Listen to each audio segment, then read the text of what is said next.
5 లక్షల రైతు బీమా నాయకుడు కేసీఆర్ గారు, 200 పెన్షన్లు 2000 ఇచ్చిన నాయకుడు కేసీఆర్, 500 వికలాంగుల పెన్షన్లు 6000 ఇచ్చిన నాయకుడు కేసీఆర్ గారు. ఇలా చెప్పుకుంటూ పోతే ఒక విషయం చెప్పొచ్చు.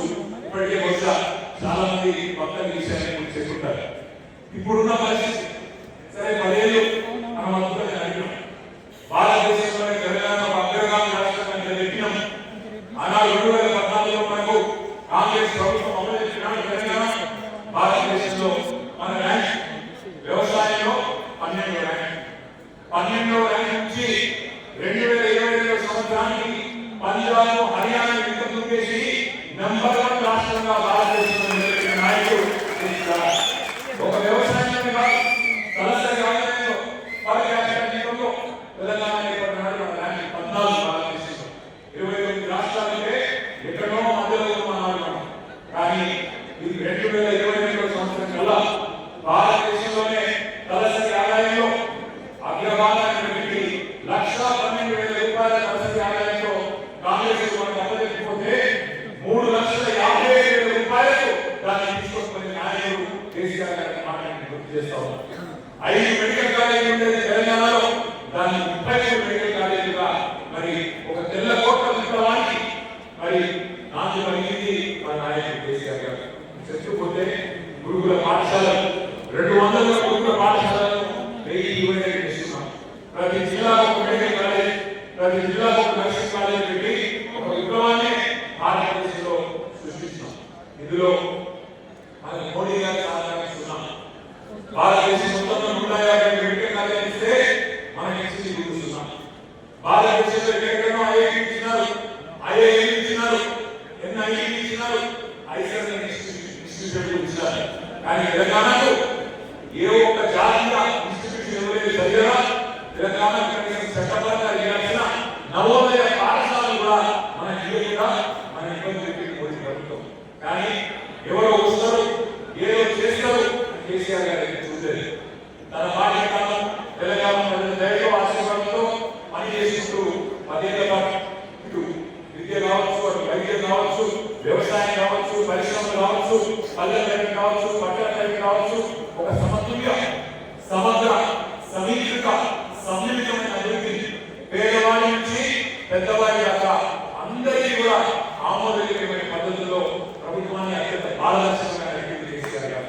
ఇవాళ నేను ఎంతకంటే కొడతా ఉన్నా ఆలోచన కొడతా ఉన్నా. మరి ఏం జరిగింది? ఎందుకు 10 ఏళ్ల తర్వాత ప్రజలు మరి 1.85% తేడాతో మనకు మళ్ళీ అధికారం మనందరం కూడా అర్థం చేసుకోవాల్సిన అవసరం ఉంది. కుట్రలు ఎట్లా ఉంటాయి రాజకీయంగా మరి ఏ రకంగా మనం నేరుగా ఎదుర్కోలే డైరెక్ట్గా తలపడే యుద్ధంలో ప్రత్యక్ష ఎన్నికల్లో గెలిచే ధైర్యం లేక ఏ రకంగా కుట్రలకు తెలియజేయాలో అర్థం చేసుకోవాల్సిన అవసరం ఉంది.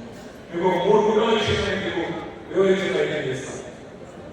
కాళేశ్వరం అనే ప్రాజెక్ట్ అందరి దగ్గర ఫోన్లు నాకు తెలుసు.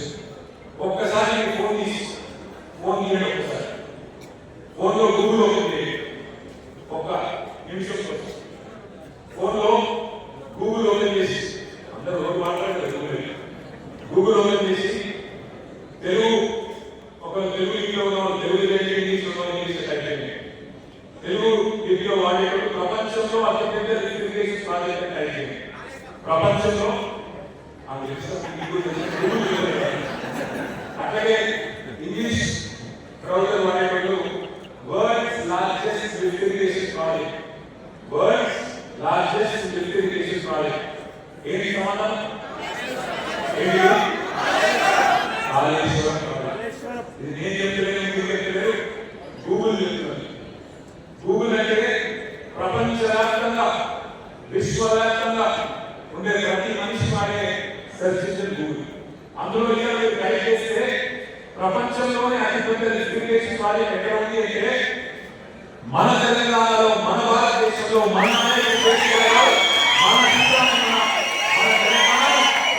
ప్రపంచంలో హిమాలయం అంత స్థాయికి తీసుకెళ్ళాలి కూర్చోబెట్టి కాళేశ్వరం ప్రాజెక్ట్.